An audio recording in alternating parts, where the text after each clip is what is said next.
আসসালামু আলাইকুম। নিজের হাতে গড়া খামারটি কিভাবে নিমিষেই শেষ হয়ে গেল সেটা আপনাদের কাছে দেখানোর চেষ্টা করব। আর এটা দেখানোর উদ্দেশ্য একটাই, সেটা হচ্ছে আপনারা যাতে সতর্ক হতে পারেন। আমাদের যে বেইজিং হাঁসের খামারটা ছিল এটা মোটামুটি একটু টিকে আছে, মানে কয়েকটা হাঁস এখনো জীবিত আছে, কিন্তু আমাদের যে দেশি মুরগির খামারটা আছে এটা একেবারে শেষ হওয়ার পথে, মানে শেষ হওয়ার পথে বলতে দুই একটা মুরগি আর জীবিত আছে এখন। আর বাকি যে 1-150 মুরগি ছিল, মানে আমাদের দেশি মুরগিগুলো ছিল, এগুলো আর এখন আর নেই।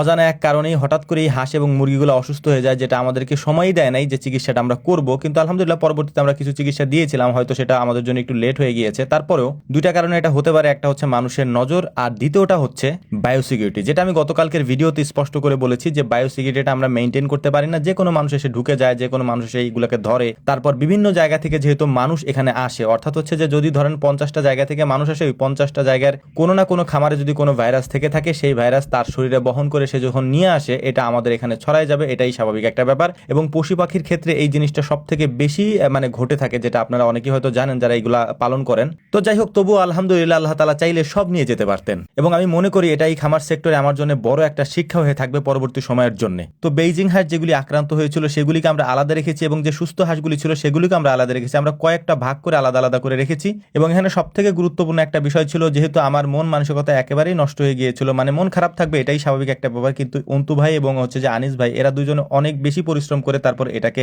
রিকভারি করার চেষ্টা করতেছিলেন। মানে আমার অবস্থা দেখে ওনারা বললেন যে ভাই ভেঙে পড়ার দরকার নাই, চেষ্টা করে দেখি আমরা এটা ফেরানো যায় কিনা। তো অনেক বেশি কষ্ট ওনারা করতেছেন গত কয়েকদিন যাবত ধরে। মানে এটা তো হয়েছে আরো আগে, আমি হয়তো ভিডিও দিই নাই এটা, কিন্তু আলহামদুলিল্লাহ এখন একটু ভালো হওয়ার পথে, এই জন্য ভিডিও দিতেছি। কারণ আমি যে কোনো জিনিস মানে একেবারে পরিপূর্ণভাবে না বুঝে না জেনে কোনো জিনিস আপলোড করি না। এটার একটাই কারণ, সেটা হচ্ছে যে আপনাদের ক্ষতি হবে এটা যদি আমি করি। যুব এগ্রো নাম করে একটা ইউটিউব চ্যানেল আছে, ওই ভাইও আমাকে ফোন দিয়ে অনেক হেল্প করেছেন, অনেক ওষুধপত্রের কথা বলে দিয়েছেন। আলহামদুলিল্লাহ ওটা আমাদের কাজে লেগেছে, ওই ওষুধগুলো আমরা সংগ্রহ করেছি। এখন মোটামুটি আমাদের হাঁসগুলো সুস্থর পথে। দেশি হাঁস যেগুলো ছিল সেগুলো তেমন একটা আক্রান্ত হয় নাই, এই হাঁসগুলো এখন ডিম দিচ্ছিল। এরকম একটা অবস্থায় যদি এরকম হয় তাহলে মন খারাপ হবে, এটাই স্বাভাবিক। যদিও ভেঙে পড়া আমার উসুলের মধ্যে পড়ে না, কারণ আমি এগুলা দেখতে দেখতে বড় হয়েছি এবং এগুলা মোকাবেলা করতে করতে ইনশাআল্লাহ বড় হয়েছি। তবে একটা বিষয় হচ্ছে যে আমার যেহেতু অনেকগুলা খামার, সমন্বিত খামার, আমি আসলে সামলাইতে পারতেছিলাম না। তো অন্তু ভাই এবং আনিস ভাই ওনারা অনেক কষ্ট করছেন, মানে ওনারা আমাকে অনেক হেল্প করছেন, গত কয়েকদিন যাবত করতেছেন, এখনো রানিং। যেহেতু আমাদের টাইগার মুরগির খামার এবং কোয়েল পাখির খামার, আরো যে খামারগুলি আছে সেগুলি আক্রান্ত হয় নাই, এই জন্য হচ্ছে যে আমরা বিভিন্ন খামারে এক একজন করে নিয়োগ করে কাজ করতেছি।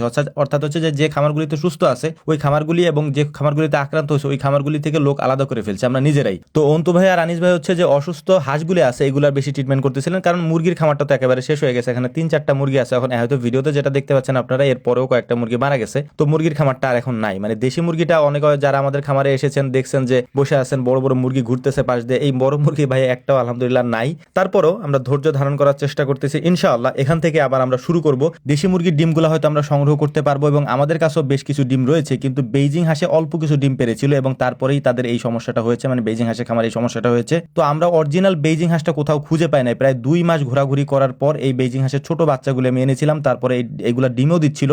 এখন এই অবস্থাটা হয়েছে। যদি এখান থেকে 2-4-5টা হাঁস বেঁচে যায় ইনশাআল্লাহ, এইটা দিয়ে আমরা আমাদের যাত্রা বাড়ানোর চেষ্টা করবো ইনশাআল্লাহ, এবং বড়ও করবো। তো আমাদের জন্য দোয়া করবেন, আল্লাহ তাআলা যেন এটা আমাদের করার তৌফিক দান করেন। আসসালামু আলাইকুম ওয়া রাহমাতুল্লাহ।